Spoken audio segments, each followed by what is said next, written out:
Well, the sound of the album is a little bit different than before, Mm. and so those ideas, were they already formulated when you went into the studio?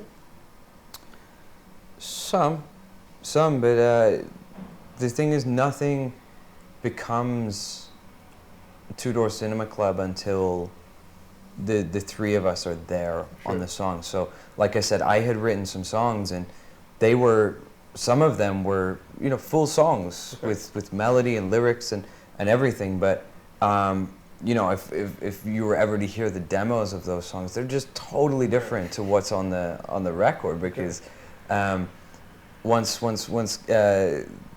everyone's input is there, and Kev's bass is on that, and Sam's guitar is on that, and all of our inputs on how we're going to treat this sonically, and we get involved in everything, there's no boundaries. So everyone, you'll sometimes one of the guys will play like a keyboard, or like I'll play a bass guitar, or when we're in the studio, it's just there's not so many rules, but that's when it becomes Two Door Cinema Club. And has this always been that way, or was it this time around because of what went before, and kind of that liberating feeling of getting things out? And I think Jackknife Lee's always been very good at facilitating that for us.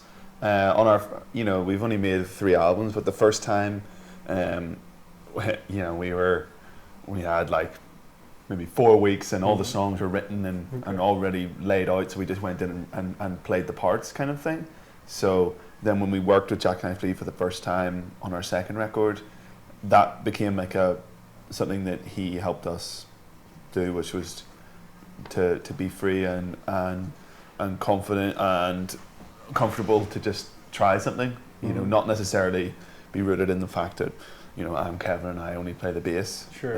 So yeah, that was part of the problem as well before, because we used to when we were starting, we would rehearse in my parents' garage, and so the songs would be written usually while all of us were in the room, and so we're all trying to focus on our own thing, but we're trying to be a band at the same time. So we became very territorial, and that's not the best way to be productive, and so. It seemed like a better idea to be able to focus on our own things separately and then bring them together as a band. And then there wasn't as much of that territorial attitude where you're like, this is mine, you can't touch it. And everything, like I said, was just open, and if we don't like something, we take it out, or we try and change it, or ideas come from everywhere, And like I've said, Jackknife was, absolutely indispensable in that respect. And you say that, well, the time in the studio was very enjoyable, and so you didn't really keep track of what went where and what you did at what time. But was there maybe a moment where things started to click and the album started to form, or maybe a couple songs or key songs, or? I don't know. There's the old saying that something takes as long as it takes, or it takes the time that you have. And so we just weren't, in our heads, we didn't feel like we had an album until the final day. Because anything could change up until that day. And it did, up until those final few days, we were revisiting older songs and changing things, taking things out, putting things in, and so I guess the point didn't come until right at the end of the recording. Is the same true then for the album title? Did that come at the end? Yeah. I don't think we've never really approached making a record like any time of sort of concept. This is what the album's called. This is what it's going to be about. We go and we go down that path, that established path from the start. We've always just, written songs and then see where it comes at the end. And I think that's where the sort of benefit in the last 2 for us have been. They've been quite nicely tied together because they've been written in a short space of time, so they're quite reflective of us at the time. Whereas maybe the first album was more a peppering of our youth kind of thing. But yeah. Well, there's one thing, I saw a snippet you placed on Facebook where you talked about the record, and there's one thing where you said, you talked about what makes a good record. So, and then I think, I can't remember exactly what you said, but what for you makes a good record? Do you feel that in the studio when you're on the right track? Yeah, it's, for me, it doesn't, it's impossible to make something entirely new. But when you listen to a great record, it always has the feeling that there's something that you've never heard before. And something that only that record has. And that's what makes classic records. When you look back, any record that has stood the test of time has something entirely unique. And the thing is, that can come from anywhere. It's hard to get specific because it could be the lyrics, or it could be the way the melody is constructed, it could be the instruments that are used. But ultimately, it's something that has never been done quite in that way, and is just totally that artist or that record. And so, for sure, when we were in the studio, we felt like we reached a point where it's like, hey, this is us. No one else sounds like this. This is our record, And finally then, because I think my time is almost up, but you mentioned the lyrics, and am I right in saying that this record is maybe a little bit more focused on the outside world, so to say, on society and some of it, yeah, for sure.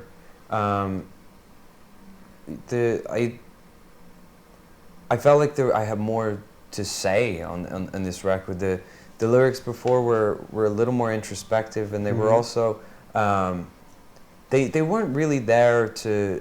I wasn't trying to put a message out there. They were there to fit the song, to just words fill the spaces in a way. Sure. And that's not to say they didn't mean anything, but they might not have meant a lot to many other people other than myself.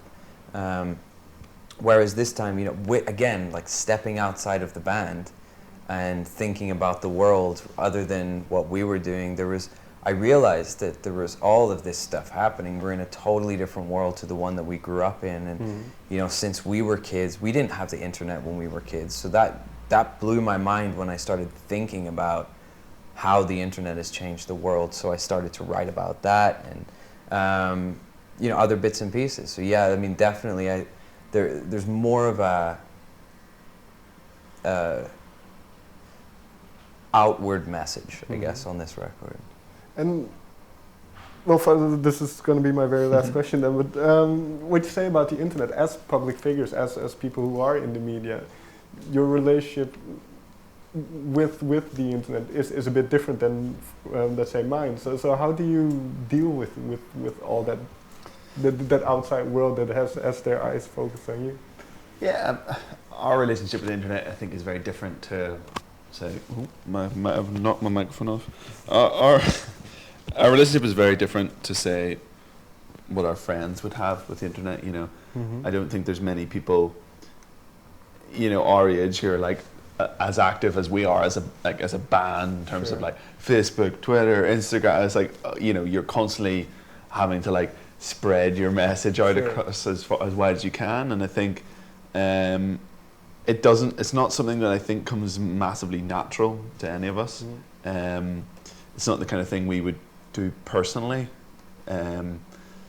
but we kind of understand that it's an important tool for the band, and it's not so much about like selling albums or selling tickets. It's more about keeping the connection and keeping people engaged and people aware of what we're doing,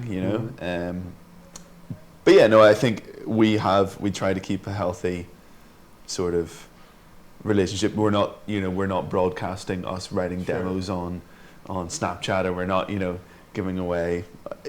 We're not letting people too far in to the inner circle, sort of thing. Well, but the flip side is that it's also a place, like you say, the connection with the fans. But then it's also a place where people like to voice their opinions, good or bad. So is that difficult to deal with? Yeah, it definitely lends itself more now to people just like complaining all the time, but then you end up reading it a lot or something, which is probably not very great. I feel like before you just wouldn't have known and it wouldn't have bothered you.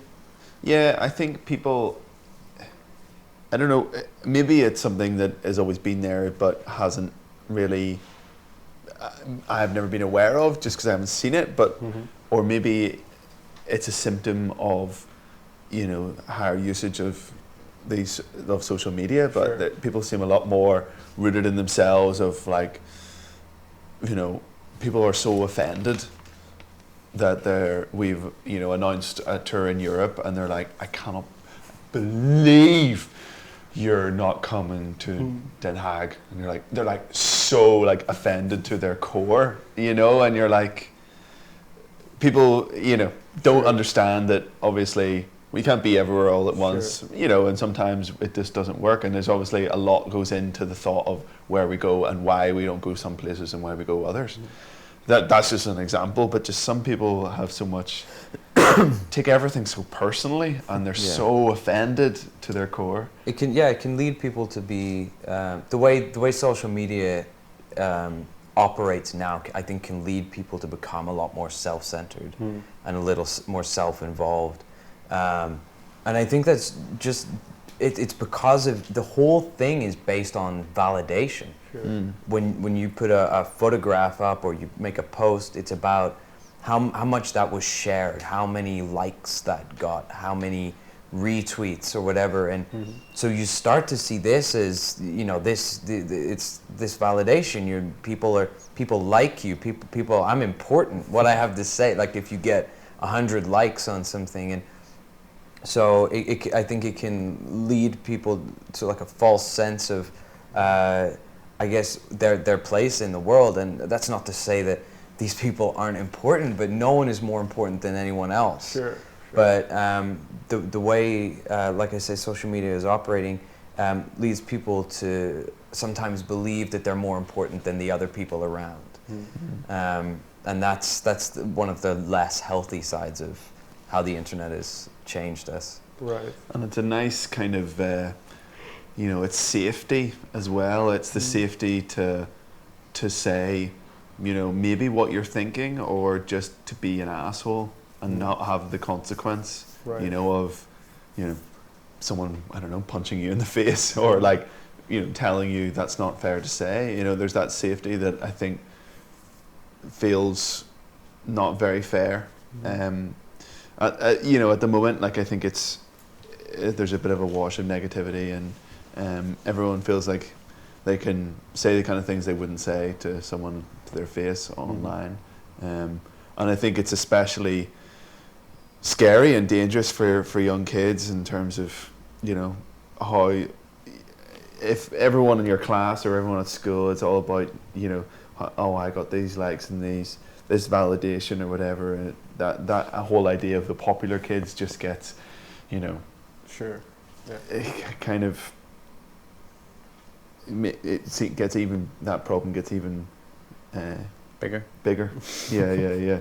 So yeah, it's a scary time. I think it has to be everything online has to be taken with a pinch of salt. You know, you're only seeing what everyone wants you to see. Yeah, it'll come to an end. You know, like we're still learning how to use the internet, and you know, like Kev was saying, like this thing, like when people are now led to express negative emotions, that's because they don't have that outlet in the real world. And I think after a while that'll just become normal, and it'll settle down. And because it seems so, I mean, to me it seems ridiculous that you would take time out of your day to go and just be negative somewhere, like, but it's an outlet for people, and that's important in itself. It's just not positive to anyone else, but it serves a purpose for sure. Yeah. I think my time's up, so thank you very much for your time. Thanks a lot. Thanks.